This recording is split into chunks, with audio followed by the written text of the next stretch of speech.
I believe that universally there's a time for things and a time for successes to happen.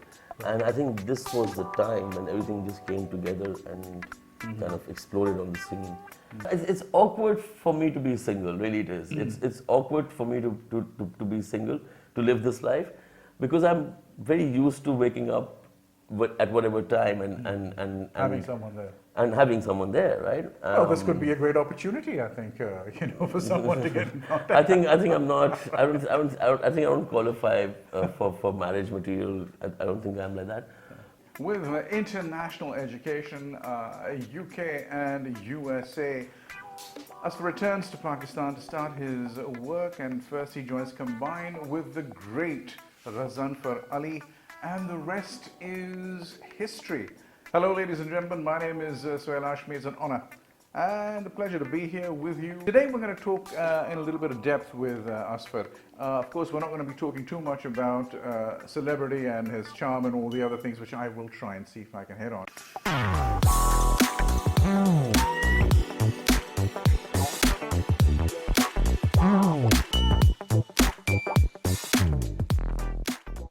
Azfar, thank you so much for joining us today and taking the time out of your heavy schedule. No, anything for friends, yeah. Thank you, yeah, thank you. Acha bhai, the success that we've had on TBH, to be honest, with the great Mr. Hashmi, of course, being produced, and the whole idea is yours. This is amazing. It is digital. It is out of the box. How did the idea come to you? What happened? Everybody wants to know. Tabish and I have known each other for a long time. Back in 2007, I was doing a telefilm, a film for TV. It was called Barish Mein Diwar. And the concept of the film was based on a debate competition. So I needed debaters to come and write speeches for me. Okay. Right, and Tabish was one of those people I contacted because I met him at IBA, and he was doing some speeches there, and I met him, and blah blah blah.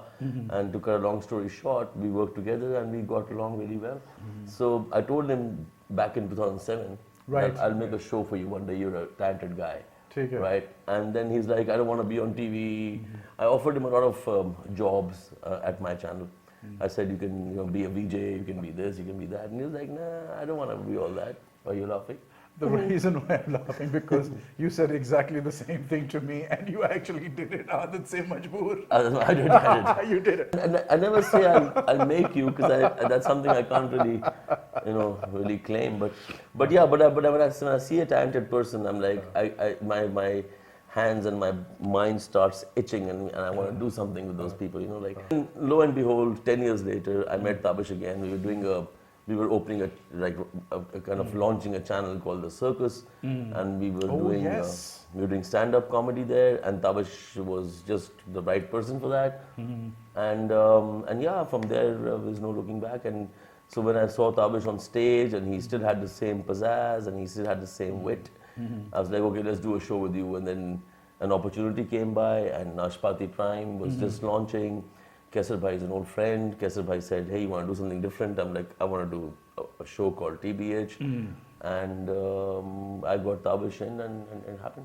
Oh, brilliant. That was fantastic. And now this thing that happened, because I know nothing in life is smooth sailing. This seems to me like was smooth sailing. Was it as easy as you said, or were they? No, look, the thing is, when I believe that universally there's a time for things and a time for successes to happen. And I think this was the time when everything just came together and kind of exploded on the scene. There was a time for it. Because if I had done the same thing 5 years prior, it probably would not have been so big. Now, one of the most fascinating things about you is, for me, other people, you are the out-of-box guy. I mean, you've made Subset here, where you've actually got a brand new language in that. Abe, tabe, kabe, fantastic. So you created a language there. You've been on radio, out-of-the-box shows, which I'm going to talk about as well. One of the reasons why I actually wanted to do this, we all know about your celebrity and fame and your tremendously good looks, and a little bit more, which we'll try and talk about you and your love life. But उससे पहले यार ये है कि how do you get these out of the box ideas? I want these young people or these old people to know how you actually go about getting these ideas. For a very young age, I understood that I was different from other kids. And when you start realizing that you are unique, you got to stick to that thought. You know, don't let that thought go away. You got to always understand that all of us as human beings are actually born unique. Right. Right? Okay. So if I say a book, you think of a different book, I think of a different book. That means we are all individuals. Right. So when we are all different, we are already unique. We are already winners. We are Right. already different from each other. Okay. If you stick to that path, the minute we start getting older, we start following the mainstream trends. Right. So and then the family doesn't help. The family says, "Ke if a guy is a poet, Yeah. the family says, how will you make money from this?" Right? Right. So I think you should stick to what you're good at. So you have to understand that you're unique, one, and know that you are good at something that other people are not good at, and you should stick to that. I would, you know, I've been to Manhattan and other places, and I used to go to comedy stores. I love going to comedy stores, and I think I've come to about 4 or 5 of your shows. You've been to all of our shows. I think, look, the thing is that Pakistan mein stand-up comedy was brought into Pakistan, or I would say introduced to Pakistan through, or at least in Karachi, through Saad Haroon. Also improv, like improvisational comedy. So that was done through Saad Haroon. But he used to do the same thing in English. Right. So I thought that we should do the same thing in Urdu so that more people can understand it and enjoy it, and understand there's a new brand of comedy that you can also, you know, cherish and you can, you know, use in your daily lives. And I think stand-up and improv comedy is something that people should use to on social media platforms to make memes from and stuff like that. You know, I think it's a great way to look at humor. Because normally our humor in Pakistan is more like, it's more about people's faces, or they make fun of people's demeanors, or, you know, they've always. But that was good about your people because they weren't slapstick. No, we were not doing that. You were not doing that. You No, we were know, not doing I remember this lady who came in full hijab, and she would be like any housewife, good. and she was hilarious. She was good. What confidence in that woman! I mean, she was fantastic. Yeah, she was good. And also, Then the Sindhi young girl. oh, she was a controversy. So we tried to do that, and the idea was to revive or to actually initiate stand-up comedy in Pakistan. But that did not kind of, you know, happen as much as I wanted it to. But instead, this this kind of spin-off, TBH came out of that. You know, we used Tabish in one of the shows, and it became big. The hit that you and Money were on FM radio stations. Yeah. And then because of censorship, having to leave, and then another one grabbing you, and then you're having to leave, and then another one grabbing you, and people are still trying to get you guys together on the internet, you know, for these shows, late night shows. Yeah. I know you came to my show when I was at And City the phone of line 109. went crazy. The phone line went crazy. I was happy and sad at the same time. Happy that my friends are here and the phones are lit up, and sad and hey, why doesn't this happen so much of me? You know? Okay, so what happened is, we went to Sohail used to do a show on FM 89, and we used to do a show on FM 96. We had a late night show, and Sohail had an early morning breakfast show, and he invited us, which was a crossover from another station to a different station, which doesn't usually happen. So hats off to this guy. He actually said, "Okay, come on to my show," and when we went on to his show, people heard that we were there, and the phone lines went berserk. From places where we hadn't heard before, because I was Yes, because FM 89 was all like, you know, Gora, and we were all masses. So people from Renchol line were calling FM 89, and they were unheard of. Yeah, so the After Money show basically was designed for the masses, and it was a show that went on air at 12 o'clock in the night, right, 12 midnight, and would go on till 2 o'clock at night.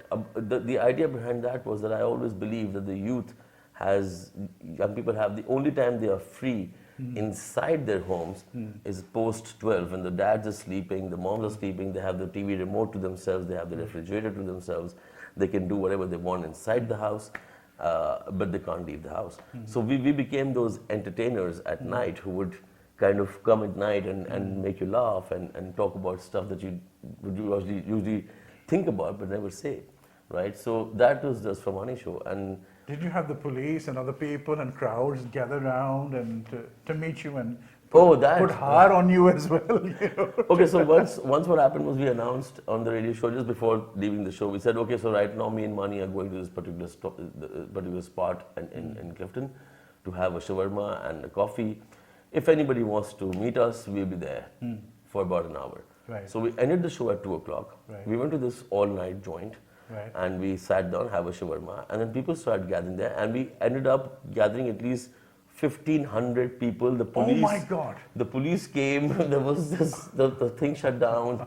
It was terrible, and me and Mani did not expect so many people to kind of show up. Brilliant, a lot of guys just came on motorbikes, and they were all from the other side of town, and they just came and they were like everywhere. So yeah, we've done. But they must have been nice to you. They must have been really happy. Oh, they were like asking me and Mani to give speeches because they saw us as some kind of leaders or something that they will show us the way. Many gurus.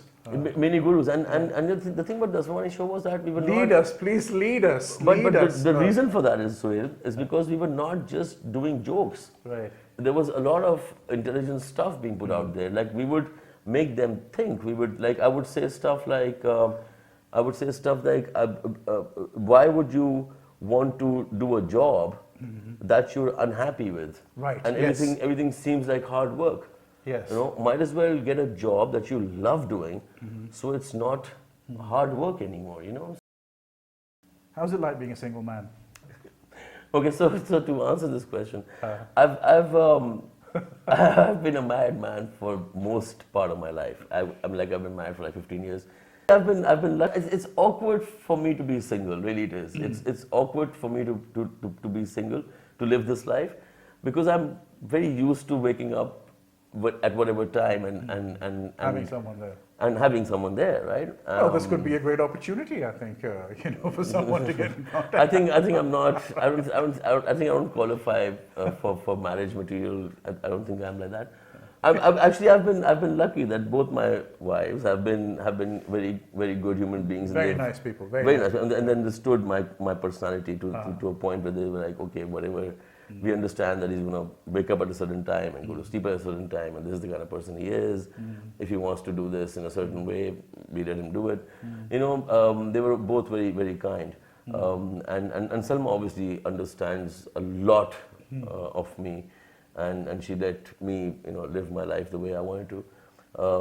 But the thing is that I think it's very difficult now to kind of re-establish a connection with somebody new.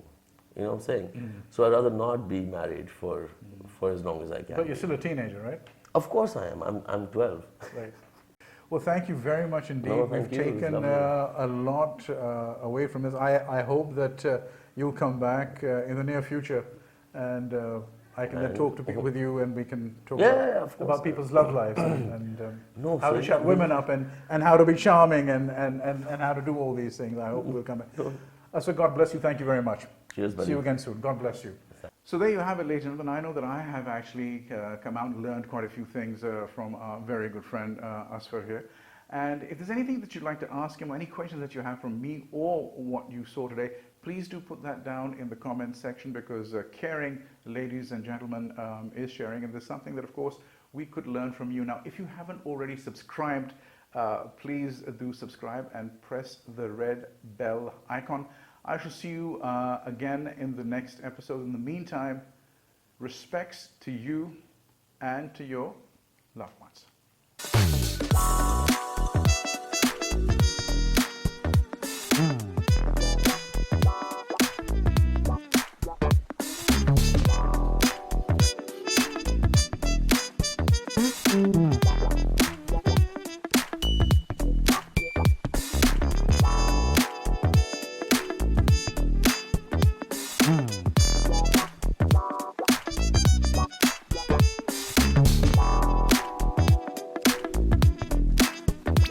Mm-hmm.